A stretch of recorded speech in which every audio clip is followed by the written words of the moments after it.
He called him daddy. Some reporters referred to the relationship as a bromance. NATO's Marc Rutte and President Trump. Now there's talk of a kiss. Watching the antics in the Oval Office is like an episode of Big Brother. And I've got company tonight, Michael Kimmage. We just need some popcorn. Let's get straight to the action. The scene was set, like so many times before. A will they, won't they clash. Two very different leaders, the NATO chief and American president, poised to either wrestle it out or get all chummy again. And it was a bit of both, really. The Trump whisperer laid on the flattery like never before. There was also gentle pushback. He even brought props, which have worked well for other leaders trying to influence American politics. If you stay here, I go over to these boards here, because I want to show you what this president was able to achieve.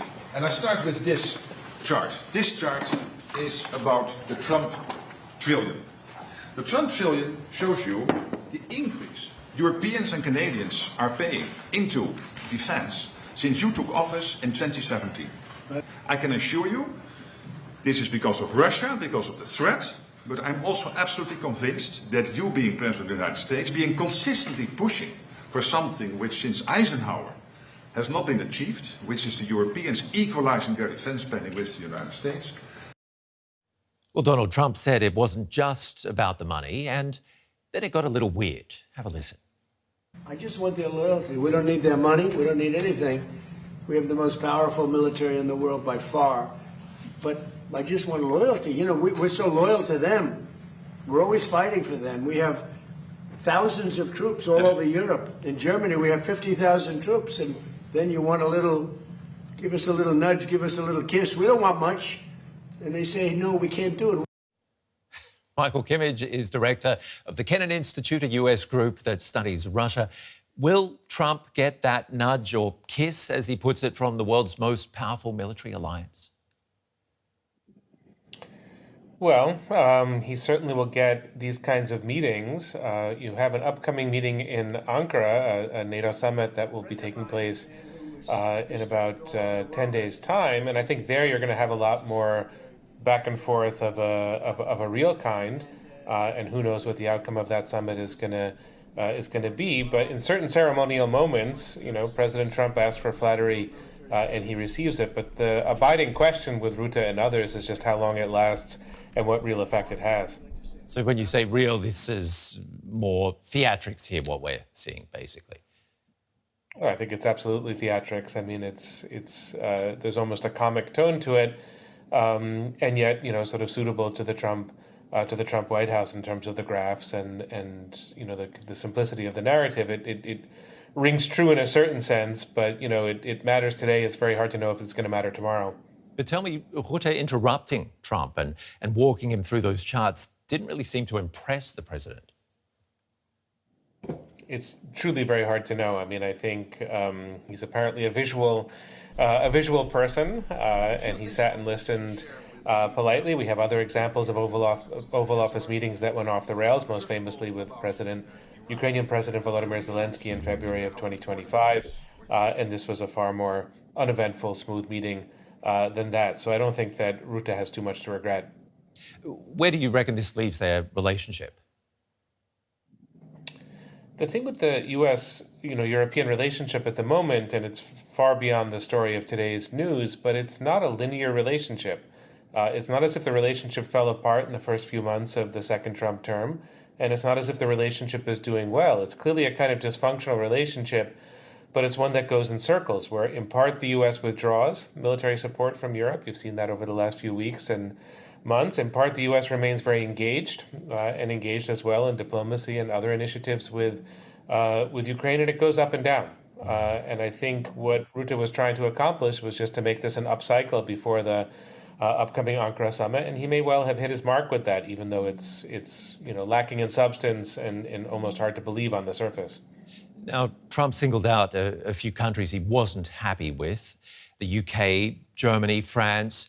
He called Spain a horror show because they don't want to pay anything, and said it wasn't about the money but loyalty. So what is it about?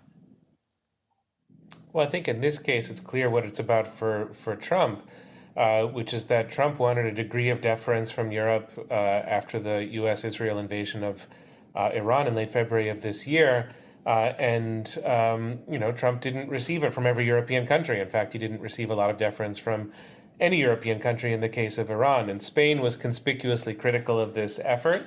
And so I think that for President Trump is a problem. But that's not a policy disagreement between Spain and the United States. It's a personal issue between the leader of Spain and the leader of the United States. But that for Trump, the personal is often the most important in terms of his view of the world.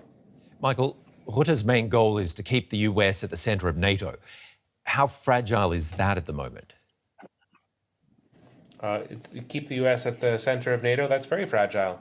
NATO exists to deter Russia, and deterrence is as much a psychological as it is a political and military process. And there, the U.S. has been just a very difficult partner to Europe. It's not been committed to deterrence. It's not making the right statements about Article 5. And then there is the gradual withdrawal of troops and military hardware from Europe, in addition to the U.S. failure to provide certain things on the weapons front that the U.S. had promised to provide. So it's not as if the transatlantic relationship is unraveling or NATO is unraveling, but the fragility is there for all to see. And of course, it hasn't been missed in Moscow. Has that come up in the talks, though, these reductions of NATO support and equipment and reviewing troop levels here in Europe? I have to imagine it's come up in the private conversations. And of course, it's a virtue when NATO keeps its disagreements in private and sort of keeps the public, positive and upbeat as today's meeting was. But I can't imagine that it's not an issue in private conversations that President Trump has with European leaders and whatever private component there was to the meeting today between Rutte and Trump. And you also mentioned Iran. Some allies consider the US approach illegal. How serious is that disagreement within NATO? Not super serious, because the active phase of the war, at least for now, it could come back, but the active phase of the war is over. And I think Europe agrees with any effort that's going to open the Strait of Hormuz, and that seems to be what the U.S. is working on at the present moment. In a sense, the strait is open. We'll see, again, for how long that lasts. So Iran is not going to be the thing that separates Europe from the United States. But what Iran did over the past few months is reveal all of these differences, which since the arrival of Trump back in the White House in January 25 have been getting deeper and deeper and deeper. And as far as these talks in Turkey go, this big NATO summit that's coming up that you mentioned, huge investments are planned and are expected to be announced. Let's have a listen to Rutte speaking at the Atlantic Council in Washington a day after that Oval Office show and tell. We will announce tens of billions of dollars of new contracts. And when our industries from Arlington to Ankara combine their strengths and step up supply, the result is not only improved security. We are in the early stages of a defense industrial revolution that will help grow our economies and support hundreds of thousands of jobs on both sides of the Atlantic. And this is the defense dividend. Is that a dividend that'll impress Trump? Potentially, it's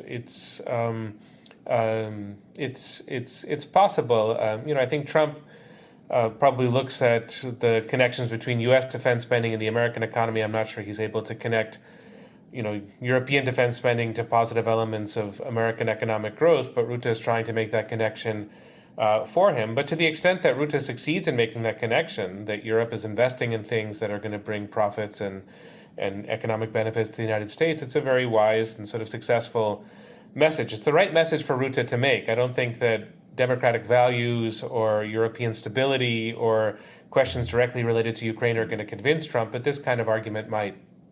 So is this episode of the Oval Office going to remain a bit of a cliffhanger for some time as far as the future of the alliance goes and role of the US in NATO? Absolutely. And I think that that's how President Trump likes it. It's not what Rutte wants. What Rutte wants is a consistent, strong, stable transatlantic relationship. That's not what President Trump is going to deliver. There will be cliffhanger after cliffhanger. And that's in part because Trump doesn't know his own mind on Europe. He can't decide if he wants to be in or out. So you have that as a problem. But I think Trump also likes cliffhangers.